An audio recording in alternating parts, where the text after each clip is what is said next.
Okay, 62. Do I read enough? I read enough school books now.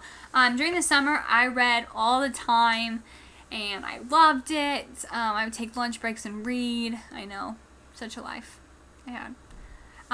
But I go through phases that I read a lot, and then I don't read at all. I guess fun books. And so I would say right now I'm in a not reading phase, but during school that's normally what it is because I don't really have time. Do I listen to my heart? Yes. I was trying to think. Let's see. Yes, I do listen to my heart a lot more than I used to. I listen to myself a lot more than I used to. I trust myself a whole lot more than I used to. So yeah. Do I donate enough to the unfortunate? I'm unfortunate right now, so no. No, I'm just kidding. I'm not unfortunate. I do need money, but that's not important. What is important is, no, I really don't. Yeah, I probably really should donate either my time or my items. I guess when I get rid of things I do. And I shop at the DAB. So, I get money. Kind of. But I get things. 55. Do I pray only when I want something?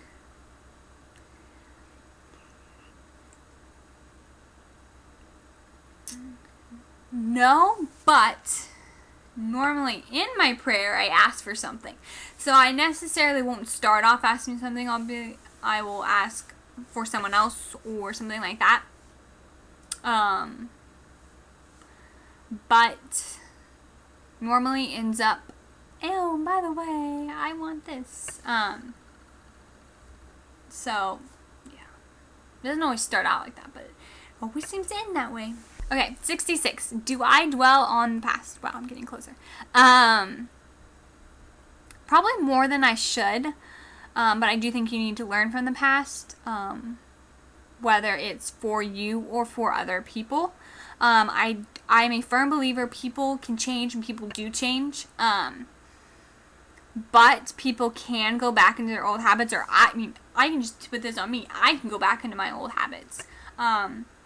So I think people constantly need change. Because it's easy to go back to your old habits. Because they're what's comfortable and what you like, or you wouldn't be doing them to begin with.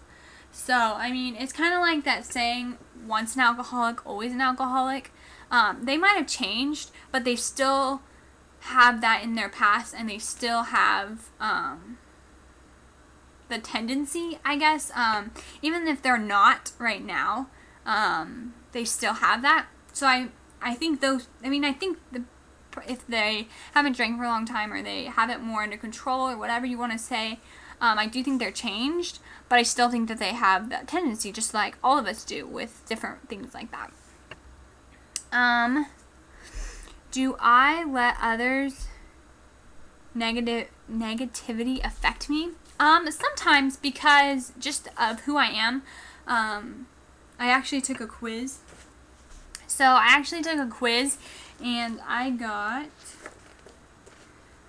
it's the Myers-Briggs type indicator. It was for a professional development type class. It's really not that as exciting as it sounds. So you took this test and they gave you like 4 letters. And so one of the ones I got is feeling right there.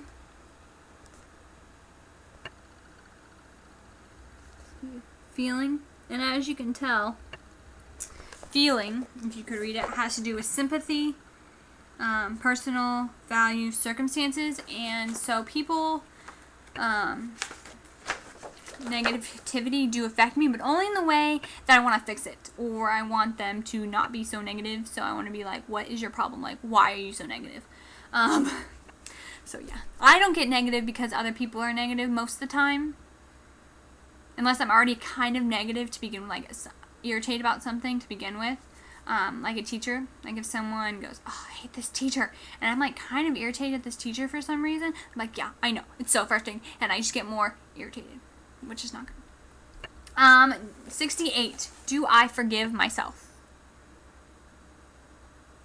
Yeah, I would say I do. Very forgiving person, just in general. So I would say I do forgive myself. That was 68, by the way. 69.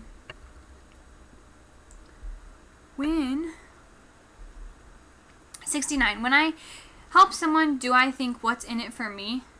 Most of the time, no. I'm just trying to help them. There is sometimes, I guess, it depends on what they're doing.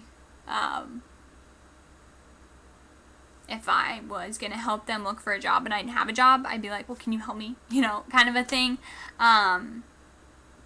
But if I'm just helping them with their homework and there's no way they can, I mean, if they can help me with my homework, I'm going to ask them, but if there's no way that they can help me, I'm not going to say, no, I'm not going to help you with your homework because you can't help me. No, that's mean.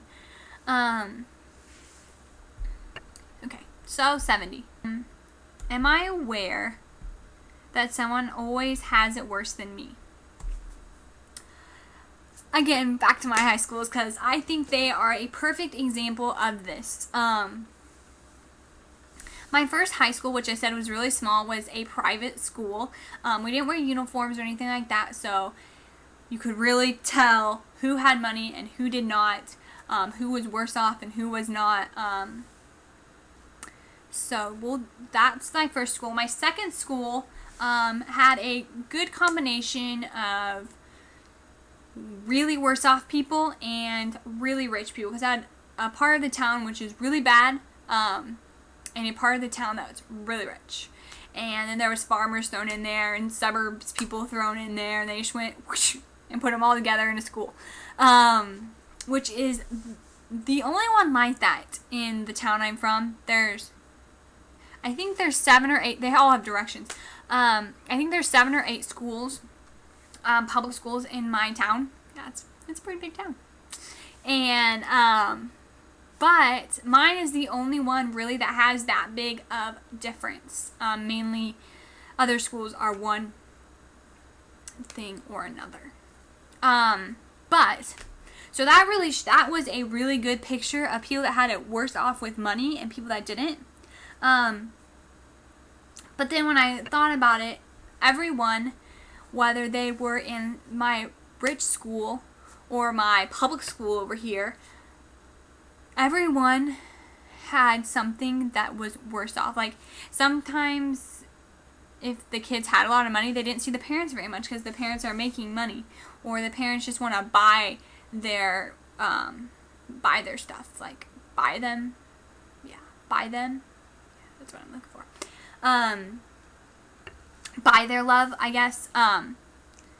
So yeah, that was really interesting to see, because a lot of the kids from my public school, their parents worked, but they still like came to the games and were like really into it and everything. And then at my private school, there's a lot less parents that came to the games, a lot less parents that were really involved. They just felt, we can pay you to go to school, we'll just pay your school, and then they can do whatever they want with you. Here, have them, kind of a thing. So yes, I became very aware. My dad taught at the worst school in my city before I even went to this private school. And so I really saw the differences in there. And I saw the people that were worse off actually have some things better than others. Have some things better than the people that were better off financially. 71. Do I smile more than I frown? Yes, I think I do.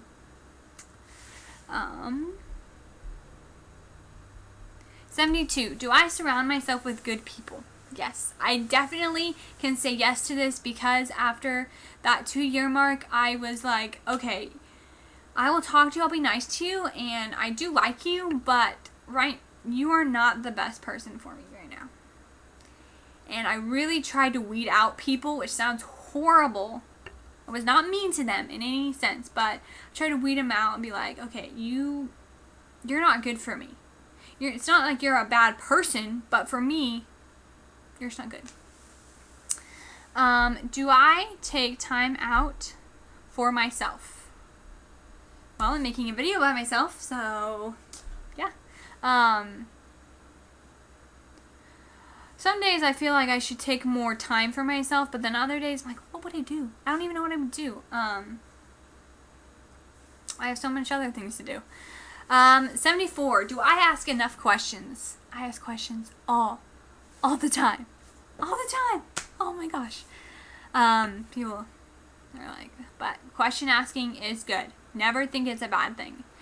Unless you're just asking questions to ask questions. Like if you're just asking questions and you know the answer, don't do that. But yeah. The last question is, what other questions do you have? Just about your life or about anything. And if you made it all the way through this video, which I think there's going to be a series of 3 videos, 25 in each video, because these are kind of long questions, and I did actually go deeper in them than I thought, unless I edit a bunch of things out, which I probably won't. But